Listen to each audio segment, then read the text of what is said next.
आदाब से नाजरीन, मैं आसिफ अली और आप देख रहे हैं रूबी उर्दू न्यूज़। सबसे पहले नजर डालेंगे अहम खबरों पर। वज़ीर आला रेवंत रेड्डी ने नई दिल्ली में मरकज़ी वज़रा से की मुलाकात, मुख्तलिफ मसाइल पर किया गया तबादले ख्याल। वज़ीर आला आबपाशी प्रोजेक्ट्स के बारे में मालूमात नहीं रखते, साबिक़ वज़ीर जगदीश रेड्डी की तनक़ीद।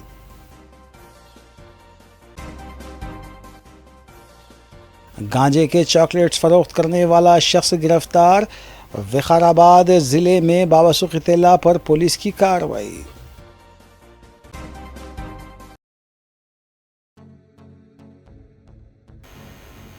नाज़रीन, न्यूज़ की दीगर खबरों पर तफसीली नजर डालेंगे। वज़ीर आला तेलंगाना रेवंत रेड्डी ने जुमेरात को नई दिल्ली में अपना दिन काफ़ी मसरूफ़ गुजारा। रेवंत रेड्डी ने मरकज़ी वज़ीर अश्वनी विष्णु से मुलाकात करते हुए मुख्तलिफ मसाइल पर तबादले ख्याल किया और मरकज़ से ख्वाहिश की कि वो तेलंगाना में इंफ्रास्ट्रक्चर की तरक्की में ताउन पेश करें। इस मौके पर वज़ीर आला रेवंत रेड्डी के हमरा रियासती वज़रा श्रीधर बाबू और उत्तम कुमार रेड्डी भी मौजूद थे।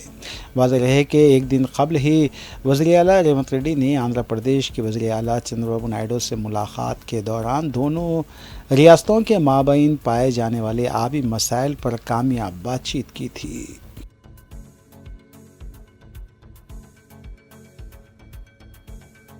आंध्र प्रदेश के वज़ीर आला चंद्रबाबू नायडू ने कौमी दारुल हुकूमत नई दिल्ली में आंध्र प्रदेश एक्ट 2047 के उन्वान से एक अहम रिपोर्ट जारी की, जो रियासत की इक़्तिसादी तरक्की के लिए एक जामे मनसूबा है।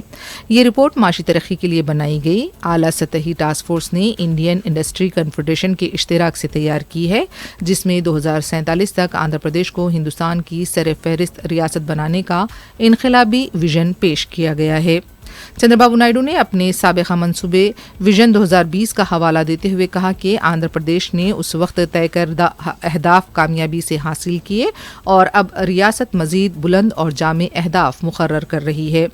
उन्होंने कहा कि सोना आंध्रा विजन वज़ीर आज़म नरेंद्र मोदी के विकसित भारत 2047 मंसूबे से मुकम्मल तौर पर हम आहंग है। नायडू ने जोर देकर कहा कि 2047 तक आंध्र प्रदेश हिंदुस्तान की सबसे बेहतरीन रियासत होगी, जो बैनुल अक़वामी मियार पर पूरा उतरेगी और हम इसे हकीकत बनाने के लिए पुरअज़्म हैं।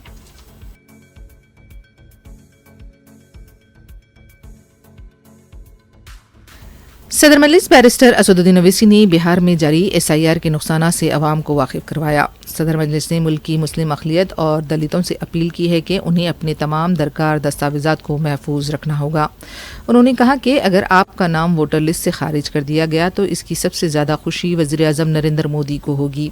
सदर मजलिस बैरिस्टर असदुद्दीन ओवैसी ज़िले निज़ामाबाद के बोधन में जलसे वक्फ बोर्ड से खिताब कर रहे थे। सदर मजलिस का कहना था कि SIR से मुतालिक अभी परेशान होने की ज़रूरत नहीं है, क्योंकि आपके पास अभी वक्त है। आपके पास पासपोर्ट, बर्थ सर्टिफिकेट, 10वीं जमात की मार्कशीट महफूज होनी चाहिए। अगर आपके पास caste certificate, pension card, 2BH का सर्टिफिकेट है तो इसे भी महफूज रखें। सरकारी मुलाजमीन को मुलाजिमत का ID कार्ड समेत दीगर तमाम दस्तावेज़ात भी तैयार रखने चाहिए। सदर मजलिस का कहना था कि इलेक्शन कमीशन ने बिहार में SIR के लिए इन तमाम दस्तावेज़ात तलब कर रहे हैं कि आप तैयार हो जाइए। अगर तेलंगाना हो या वेस्ट बंगाल हो या तमिलनाडु हो या भारत में पूरे रियासतों में इस तरह का इंटेंसिव रिवीजन करवाया जाएगा, तो मेरी आप लोगों से अपील है कि आप लोग अपना एक एक का बर्थ सर्टिफिकेट बनाइए। हाँ, जो हमारे बुजुर्गों की उम्र 70 साल के ऊपर है, उनका बर्थ सर्टिफिकेट अगर है तो बहुत अच्छा है, अगर नहीं है तो आप उनका पासपोर्ट बनाइए। आप बर्थ सर्टिफिकेट अपना बनाइए और अगर 10th क्लास की मार्कशीट है तो उसको तैयार रखिए। अगर कास्ट सर्टिफिकेट है उसको तैयार रखिए, अगर नहीं है तो बनवाइए। पासपोर्ट नहीं है तो बनवाइए, बर्थ सर्टिफिकेट नहीं है तो बनवाइए। अगर कोई रिटायर्ड पेंशनर है तो जो पेंशन कार्ड मिलता है उसको उठाकर रखिए। अगर आपको 2 BHK का सर्टिफिकेट मिलता है कि आपको 2 BHK दिया गया, उसको उठाकर हिफाजत से रखिए। अगर जमीन गवर्नमेंट ने आपको अलॉट की तो उसको उठाकर रखिए। अगर आप गवर्नमेंट के मुलाजिम हैं या थे, उसका आईडी कार्ड उठाकर रखिए। क्योंकि याद रखिए मेरी इस बात को कि अब जब इंटेंसिव रिवीजन हो रहा है तो इलेक्शन कमीशन ने जो हिदायतें बीएलओस को दी हैं बिहार में, उसमें यह कहा गया कि अगर इलियास साहब के घर पर कोई 3 मरतबा बीएलओ चला जाएगा और 3 मरतबा किसी जायज वजह से इलियास साहब अपने घर पर मुकीम नहीं होंगे तो बीएलओ उसकी इत्तला ईआरओ को और एईआरओ को देगा। और ये एईआरओ और ईआरओ को इख्तियार हासिल है कि वो 1955 के सिटीजनशिप एक्ट के तहत उन तमाम ओहदेदारों को इत्तला देना कि इलियास साहब शायद भारत के नागरिक नहीं हैं। तो ये सिटीजनशिप का मसला पैदा हो जाएगा। तेलंगाना में भी इंटेंसिव रिवीजन होगा, बल्कि पूरे मुल्क में होगा। मैं आज यहां बोधन की सरजमीन से खड़े होकर उन तमाम भारत के गरीबों को कह रहा हूं, उन दलितों को, आदिवासियों को और मुसलमानों को कह रहा हूं कि आपको नंबर 1 अपना बर्थ सर्टिफिकेट बनाना है। 10th क्लास अगर किसी ने किया तो मार्कशीट तैयार रखना है। कास्ट सर्टिफिकेट है तो तैयार रखिए, और अगर आप उस कास्ट में आते हैं उसका सर्टिफिकेट निकलवाइए। आपके पास अगर गवर्नमेंट की स्कीम का दिया हुआ 2 BHK का सर्टिफिकेट है तो उसको उठाकर रखिए। ये इसलिए कह रहा हूं कि 10 डॉक्यूमेंट की बात जो इलेक्शन कमीशन ने बिहार में की वो यही 10 डॉक्यूमेंट हैं। हमने सुप्रीम कोर्ट को अख्तरुल ईमान मजलिस की तरफ से गए तो सुप्रीम कोर्ट ने अपने इंटरिम ऑर्डर में कहा कि प्राइमा फेसियम इलेक्शन कमीशन से कहती है कि आधार कार्ड को भी, जो इलेक्शन कमीशन का वोट डालने का एपिक कार्ड होता है, राशन कार्ड को भी वो कंसीडर करे। तो ये जरूरी है, याद रखिए, जब तेलंगाना में या आपके किसी रियासत में ये इंटेंसिव रिवीजन होगा तो आप लोग परेशान होने की जरूरत नहीं, अभी वक्त है। पासपोर्ट बना सकते, दबा के पासपोर्ट बनाओ। बर्थ सर्टिफिकेट नहीं है तो बर्थ सर्टिफिकेट बनाओ। कास्ट सर्टिफिकेट है या नहीं है, आप आते हैं उस कास्ट में तो उस कास्ट सर्टिफिकेट को बना के रखो। याद रखो मेरी इस बात को, अगर आपका नाम वोटर लिस्ट से निकल गया तो मोदी को सबसे ज्यादा खुशी होगी। क्यों खुशी होगी? क्यों खुशी होगी बताता हूं मैं आपको। आपका नाम जब तक वोटर लिस्ट में रहा, जैसा हम अब मोदी से सवाल कर रहे हैं, बताओ गरीब गरीब क्यों होते जा रहा है और दौलतमंद क्यों हो रहा है, तो मोदी ये नहीं चाहते कि कोई उनसे सवाल करे। अगर नौजवानों तुम्हारा नाम वोटर लिस्ट से निकल गया तो तुमको इख्तियार हासिल नहीं होगा भारत के प्रधानमंत्री से पूछने के लिए कि क्यों बेरोजगारी मेरा मुकद्दर बन गया। और जिस तरीके से बार बार ये कहा जा रहा है कि फुला इलाके में बांग्लादेशी है, फुला इलाके में रोहिंग्या म्यांमार के लोग हैं, फुला इलाकों में नेपाली लोग आके बस गए, ये सब तैयारियां की जा रही हैं। मैं आपको जिम्मेदारी से बाखबर कर रहा हूं। ये जज्बात में लाने के लिए, ये डराने के लिए नहीं कह रहा हूं।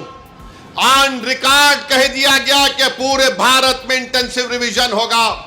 और तेलंगाना में जो लास्ट इंटेंसिव रिवीजन हुआ था, मेरे ख्याल से अगर मेरा हाफिजा सही है तो 2007 में या फिर 2002 में हुआ था। मगर ये चीज की तैयारी करके रखिए। मैं भी रशादी साहब से बात कर रहा था कि हमको अनकरीब में तेलंगाना में एक हमारे सदर साहब की मौजूदगी में, उनकी क़यादत में एक मीटिंग करके हम तमाम तंजीमों के जिम्मेदारों को बुलाकर हम उनसे अपील करें, बल्कि हर जुमे के खुतबे से पहले जो लोग मस्जिदों में वाज करते हैं या बयान देते हैं, मेरी आपसे भी अपील है कि आप लोगों को बाखबर करिए। ये साजिशें की जा रही हैं। कल तुम्हारा नाम वोटर लिस्ट से निकल गया, तो वोट डालना तो दूर की बात, कोई आकर तुमसे कहेगा कि अपनी शहरियत साबित करो। फॉरेनर्स ट्रिब्यूनल को भिजा दिया जाएगा, उसका भी एक प्रोसीजर है। पहले एसपी बॉर्डर को बोला जाएगा, एसपी बॉर्डर लेटर लिखेगा मिनिस्ट्री होम अफेयर्स को, वहां पर 3 ऑफिसर के दस्तखत के बाद आपका मुकदमा चलेगा। यानी आप अपने रोजगार से महरूम। सबसे ज्यादा बड़ी चीज यह कि आप अपनी इज्जत से महरूम हो जाएंगे। लोग आपको उंगली उठाकर बोलेंगे अरे इसका नाम वोटर लिस्ट से निकल गया, यह भारत का शहरी नहीं है। इसीलिए आप याद रखो, अभी से मैंने जो बात कही उस पर अमल करने की कोशिश करिए। मेरे दुश्मन बहुत हैं, मुझसे इख्तलाफ करने वालों की भी तादाद बहुत ज्यादा है, क्योंकि भारत के अगर कोई लैला है तो उसका नाम असदुद्दीन ओवैसी है। मुझसे बहुत चाहने वाले हैं, मगर उसकी परवाह मत करो। मैं तुमको बाखबर कर रहा हूं, मैं आपको बाखबर कर रहा हूं। वो तूफान आने से पहले हमको तैयारी कर लेना चाहिए। साजिश करने वाले की साजिश में उसको नाकाम करने के लिए हमको आज से तैयारी करना पड़ेगा।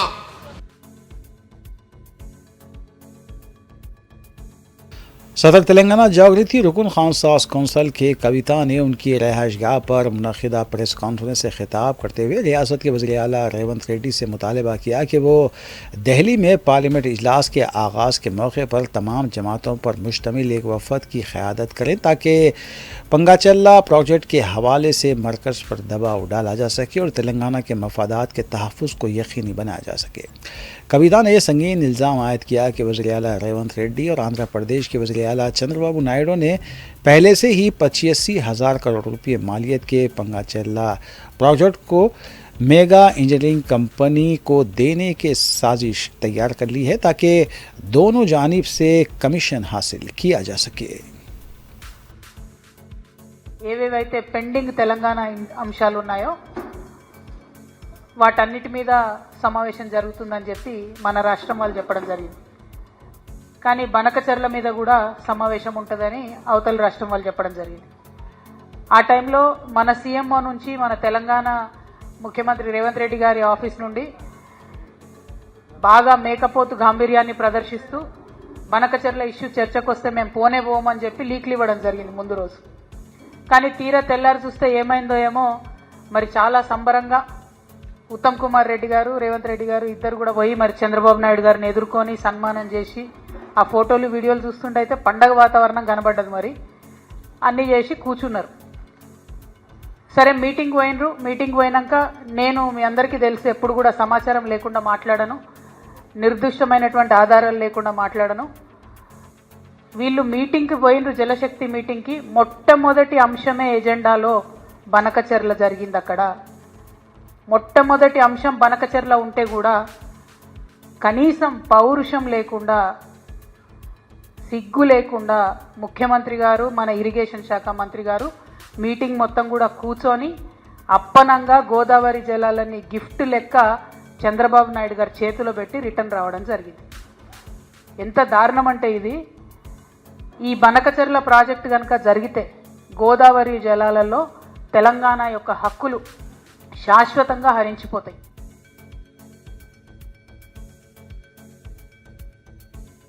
तेलंगाना में फ़ोन टैपिंग केस की तहकीकात कर रही स्पेशल इन्वेस्टिगेशन टीम ने अपनी कार्रवाई में शिद्दत पैदा कर दी है। जांच टीम सियासी शख्सियात के ताज़ा बयानात रिकॉर्ड करना शुरू कर दिए हैं, जिस पर साबिक़ा हुकूमत के दौरान निगरानी किए जाने का शुबा है। रुकन कौंसल 3 मार मल्लाना ने जुमेरात 17 जुलाई को हैदराबाद के जुबली हिल्स वाक़े SIT दफ्तर में पेश होकर अपना बयान दर्ज कराया। ये कार्रवाई असिस्टेंट कमिश्नर पुलिस वेंकटगिरी की ज़ेर क़यादत अमल में लाई गई। इससे पहले SIT ने तमाम मुतासरा सियासी कायदीन को नोटिस जारी की थी। గతంలో కల్వకుంట్ల చంద్రశేఖరరావు గారి సారథ్యంలో నడిచినటువంటి బీఆర్ఎస్ పార్టీ పరిపాలనలో కొన్ని వేల ఫోన్ నెంబర్లు ట్యాప్ చేయడం జరిగింది. ప్రజాస్వామ్యాన్ని కూనీ చేస్తూ మా అందరి ఫోన్లను ట్యాప్ చేస్తూ మమ్మల్ని మావోయిస్టుల సానుభూతి పరులుగా మా పేరు చెప్పి మా కాల్స్ మా డేటా అంతా రికార్డ్ చేయించి మా ఫోన్లు ట్యాప్ చేయించి అటు కేంద్ర ప్రభుత్వాన్ని ఇటు ప్రజలను ఇటు పోలీస్ వ్యవస్థని అన్నిటినీ తప్పుదోవ పట్టించినటువంటి కల్వకుంట్ల చంద్రశేఖరరావు గారు నా ఫోన్లను దాదాపుగా నేను ఒక ఫోన్ ట్యాప్ అవుతుందని ఇంకో నెంబర్ తీసుకుంటే ఇంకో నెంబర్ కూడా ట్యాప్ చేశాను. ఒక ఫోను 31 తారీఖు 10వ నెల 2022 నుంచి కరెక్ట్గా 30 తారీఖు 10వ నెల 2023 వరకు ఒక నెంబర్ ఏమో ఏడాది మొత్తం ట్యాప్ చేశాను. ఇంకో నెంబర్ వచ్చేసి 31/7/2023 నుంచి సెప్టెంబర్ అంటే 10 దాదాపు 3 నెలల పాటు ఇంకో ఫోన్ ట్యాప్ చేసిండు. కరెక్ట్గా ఎన్నికల సమయం వరకు ట్యాప్ చేసిండు. ఇట్లా దీనికి కారణాలు ఏంటంటే అప్పట్లో ప్రభుత్వ నిర్ణయాలకు వ్యతిరేకంగా మేము పోరాటం చేస్తున్నాం కాబట్టి ప్రజల పక్షాన పోరాడుతున్నందుకు మా ఫోన్లన్నీ ట్యాప్ చేయడం జరిగింది. నాదే కాదు, నా చుట్టుపక్కల ఉన్నటువంటి నా వాళ్ళవి కూడా అందరి ఫోన్లు కూడా ట్యాప్ చేయడం జరిగింది. వీళ్ళు ఎక్కడ పోతున్నారు, ఏం చేస్తున్నారు అనేటువంటి ఇన్ఫర్మేషన్ గ్యాదర్ చేసి పనిచేసినారు. నేను ఒకటే అడుగుతా ఉన్నా, నిజంగా ఈ రాష్ట్ర ప్రభుత్వం ప్రజలకు అక్కడికి వచ్చే పనులే చేసినంటే ప్రజల ఫోన్లు ట్యాప్ చేయాల్సినటువంటి అవసరం ఏమొచ్చింది?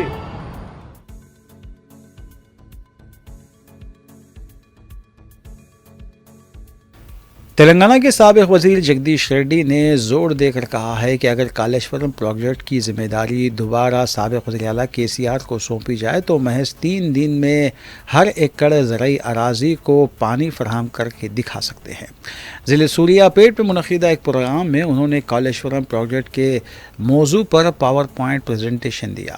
उन्होंने दावा किया कि इस प्रोजेक्ट के ज़रिए लाखों एकड़ अराजी को आबपाशी की सहूलत फराहम की गई है। मडीगड्डा, अनारम, संदल्ला और कन्नेपल्ली बैरेज मुकम्मल तौर पर काम कर रहे हैं और उनके तवस्सुत से ज़राअत को ज़बरदस्त फ़ायदा हो रहा है। जगदीश रेड्डी ने कहा कि अगर वो अपनी बात साबित न कर पाएँ तो वो MLA की हैसियत से इस्तीफ़ा देने के लिए भी तैयार हैं। उन्होंने कहा कि कांग्रेस पार्टी कालेश्वरम प्रोजेक्ट पर बदनीयती पर मबनी झूठा प्रोपगंडा कर रही है।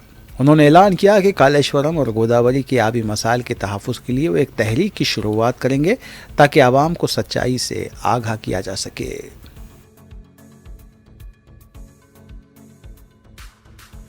కాళేశ్వరం మీద అబద్ధాలు మాట్లాడి కాళేశ్వరాన్ని ప్రారంభించకుండా చంద్రబాబు చెప్పిన డైరెక్షన్లో ఇవాళ కాళేశ్వరం ఉన్నది, కాళేశ్వరం నుంచి మేము నీళ్లు ఎత్తుతున్నాం 140 టీఎంసీల నీళ్లు అని చెప్పి మనం చెప్తే బనకచెర్లకు ఎట్టి పరిస్థితుల్లో అనుమతి వచ్చే అవకాశం లేదు.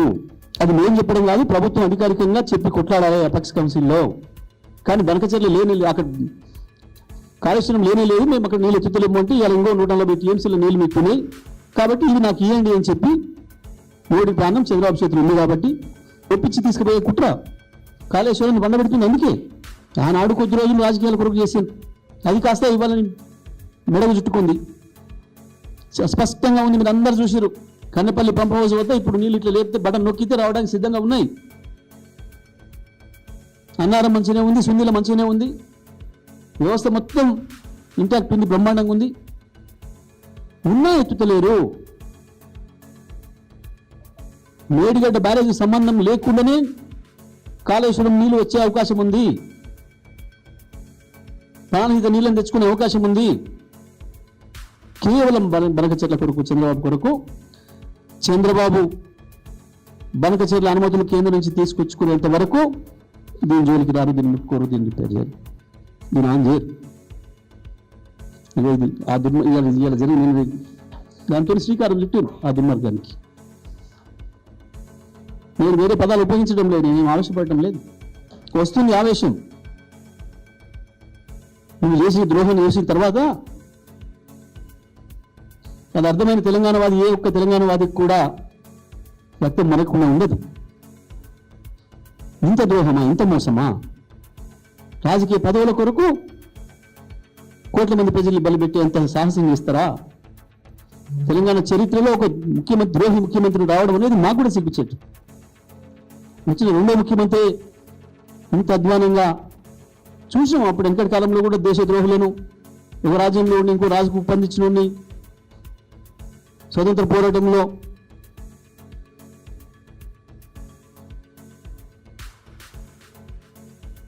हैदराबाद के सनत नगर जनकुलाडा में वाक़े डोरू डेन इंडस्ट्रीज में मुहिब आतिशदगी का वाक़या पेश आया। इस वाक़े में कोई जानी नुकसान नहीं हुआ, ताहम माली नुकसानात की इत्तलात हैं। ये आग का वाक़या जुमेरात की सुबह 3:30 बजे पेश आया। इत्तला मिलते ही आतिश फरू अमला मुकाम वाक़या पहुंच गया।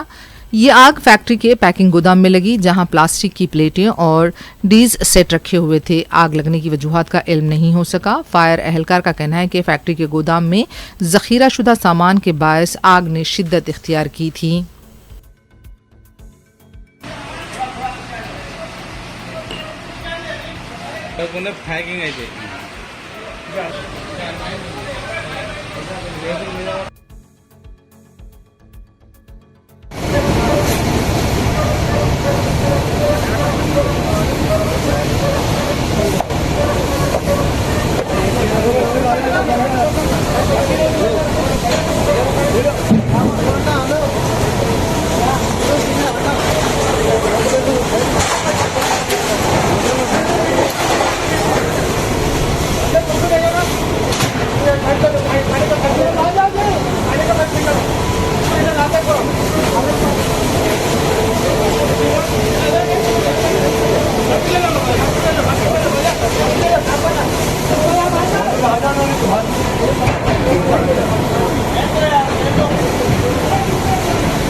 तेलंगाना कांग्रेस के सदर व एमएलसी महेश कुमार गौड़ ने रियासत के साबिक वजीर और बीआरएस लीडर हरीश राव की हालिया तनकीदों को यकसर मुस्तरद करते हुए सख्त रद्दमल का इजहार किया है।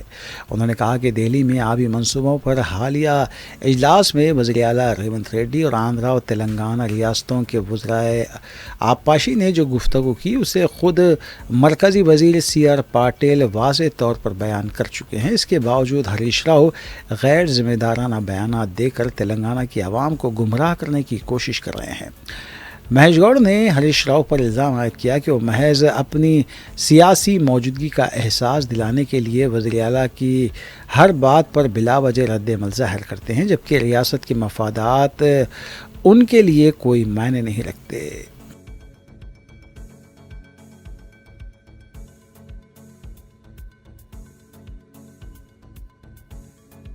तेलंगाना में जुमेरात और जुम्मे के दिन शदीद बारिश होने के इम्कानात हैं। ये इत्तला हैदराबाद महकमे मौसमियात ने दी है।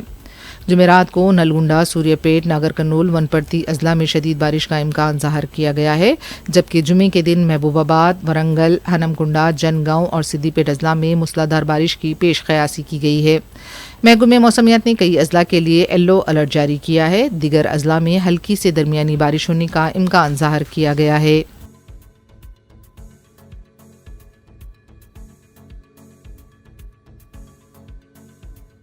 तेलंगाना हाईकोर्ट ने वज़ीर आला रेवंत रेड्डी को बड़ी राहत फराहम की है। अदालत ने गच्चीबौली पुलिस स्टेशन में उनके खिलाफ दर्ज मुकदमे को कालादम करार दिया है। माजी में पेडीराज नामी शख्स ने शिकायत की थी कि रेवंत रेड्डी ने सोसाइटी की ज़मीन पर कब्ज़ा करने की कोशिश की है। इस सिलसिले में साल 2016 में रेवंत रेड्डी, उनके भाई कोंडला रेड्डी और लक्ष्मण रेड्डी के खिलाफ SC/ST एक्ट के तहत मुकदमा दर्ज किया गया था।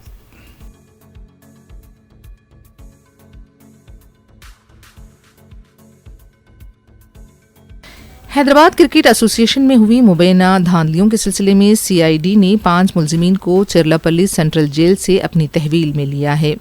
गुज़िश्ता रोज़ मलकाजगिरी की कोर्ट ने इन तमाम मुलजिमीन को 6 दिन के लिए CID की तहवील में देने के अहकाम जारी किए थे। तमाम मुलजिमीन 22 जुलाई तक CID की तहवील में रहेंगे। जांच एजेंसी हैदराबाद क्रिकेट एसोसिएशन में हुई मुबैना धांधलियों के सिलसिले में इन तमाम मुलजिमीन से पूछताछ करेगी।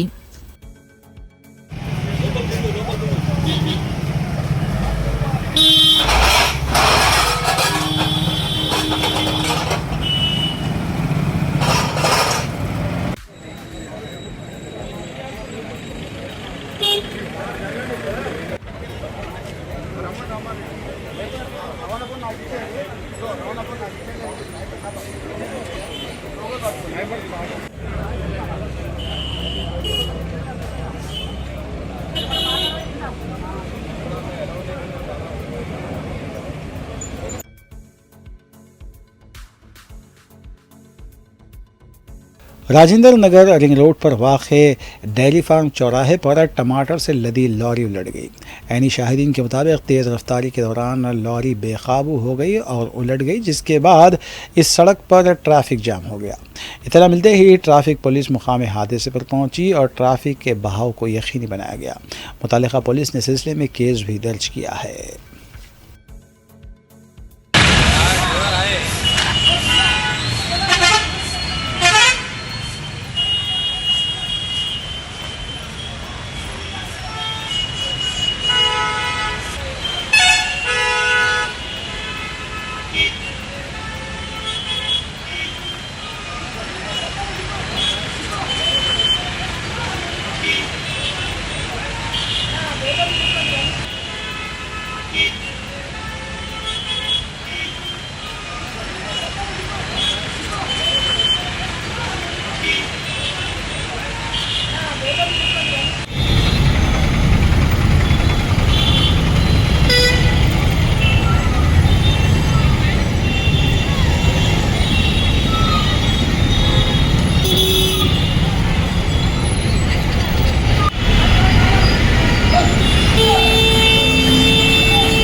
तेलंगाना ट्रैफिक पुलिस दिन के औकात हालत नशा में गाड़ी चलाने वालों के खिलाफ भी मुकदमे दर्ज कर रही है। इस सिलसिले में उस्मानिया यूनिवर्सिटी ट्रैफिक पुलिस की जानिब से चहाशंबे की शाम 4:30 बजे तारनाका मेन रोड पर खुसूसी ड्रंक एंड ड्राइव मुहिम चलाई गई। इस मुहिम के तहत 10 मोटरसाइकिलें सवार हालत नशा में गाड़ी चलाते हुए पकड़े गए। बताया जाता है कि पुलिस अक्सर रात के औकात ड्रंक एंड ड्राइव के तहत चेकिंग करती है, लेकिन ट्रैफिक पुलिस ने अब सुबह के औकात भी चेकिंग का फैसला किया है।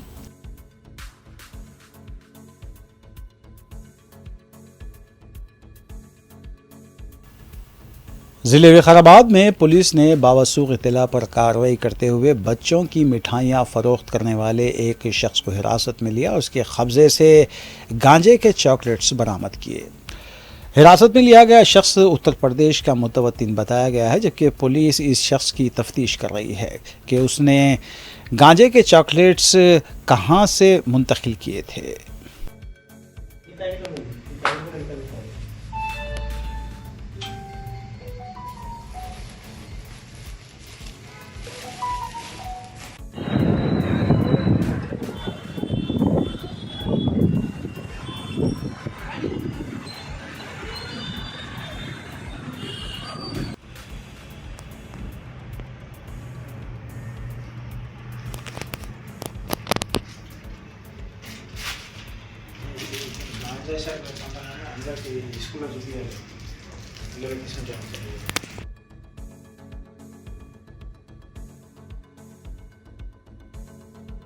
राजस्थान अजमेर के पेसानगन के करीब वाक़ कौमी शाहरा NH 58 पर एक अफसोसनाक सड़क हादसा पेश आया।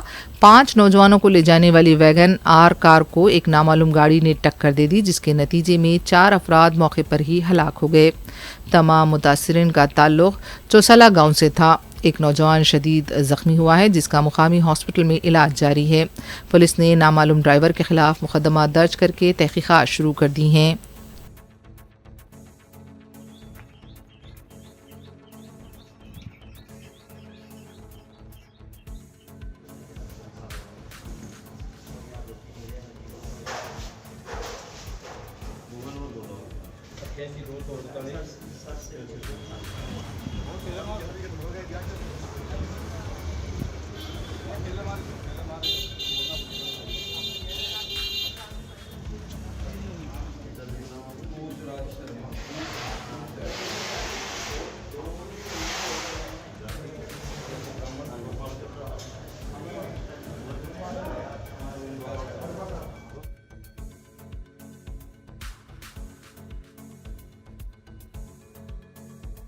हैदराबाद में पेश आए एक वाक़ये में एक गैर मुस्लिम नौजवान से शादी करने वाली मुस्लिम लड़की को ससुराल वालों ने कबूल नहीं किया, जिससे मायूस घरेलू झगड़ों और माली परेशानियों के बायस लड़की ने खुदकशी कर ली।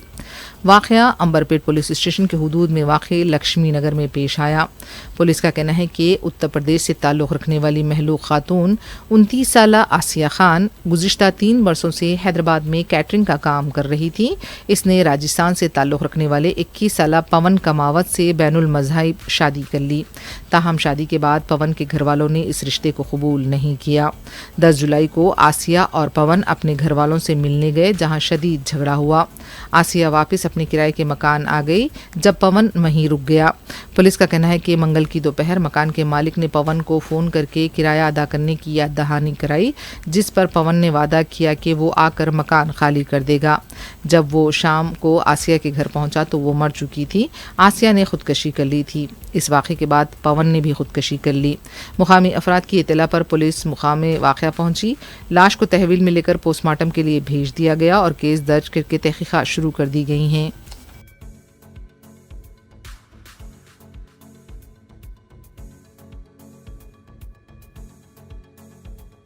तेलंगाना के करीमनगर में वाक़ शातवाहना यूनिवर्सिटी के करीब रीछ की मौजूदगी से मुकामी अवाम में खौफ और हिरास देखा गया। शातवाहना यूनिवर्सिटी के करीब वाक़ करती और विजयापुरी कॉलोनी में चारशंबे की रात एक रीछ की आमद से मुकामी लोग शदीद खौफ का शिकार हो गए। रीछ को देखते ही मुकामी अफराद चीखते चिल्लाते हुए मकानात में बंद हो गए। इत्तला मिलते ही महकमे जंगलात के एहलकार मौके पर पहुंचे और रीछ को काबू में लाने की कोशिश शुरू कर दी। ज़राए के मुताबिक रीछ को बेहोश करने का इंजेक्शन देकर पकड़ लिया गया है।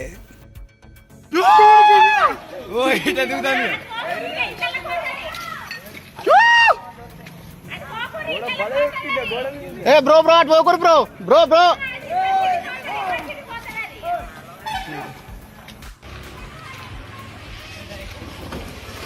బ్రో రిటర్న్ అయితే ఆగా బ్రో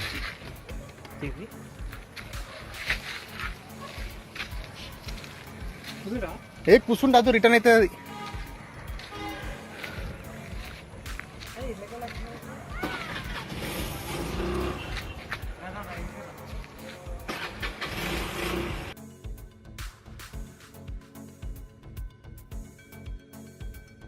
गुज़िश्ता 4 दिनों से वक्फा लेने के बाद बारिश एक बार फिर शुरू हो गई। गुज़िश्ता रात तेलंगाना के आसिफाबाद और कागज़ नगर इलाकों में बारिश हुई, जबकि आज ज़िले के तमाम मंडलों में बारिश का सिलसिला जारी है। पिछले 4 दिनों से ज़िले आसिफाबाद में शदीद गर्मी का राज था, ताहम आज की बारिश से मौसम खुशगवार और ठंडा हो गया। किसानों ने कहा है कि कपास की फसल पर स्प्रे की गई है दवाओं के लिए ये बारिश कुछ हद तक फ़ायदेमंद साबित हो सकती है। महकमे मौसमियात के अहदेदारों के मुताबिक ज़िले में कल तक बारिश जारी रहने के इम्कानात हैं।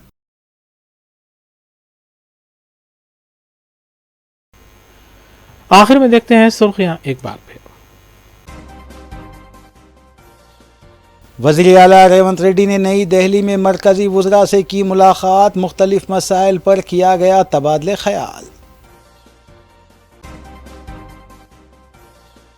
वज़ीर आला आबपाशी प्रोजेक्ट्स के बारे में मालूमात नहीं रखते, साबिक़ वज़ीर जगदीश रेड्डी की तनक़ीद।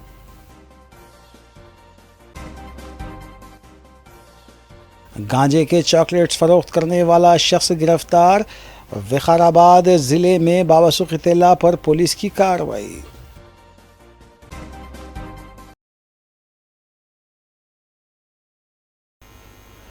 इसी के साथ रूबी न्यूज़ यहीं अख्तिताम पज़ीर होती हैं। रियासती, कौमी और बैनुल-अक़वामी ख़बरों के लिए देखते रहिए रूबी न्यूज़।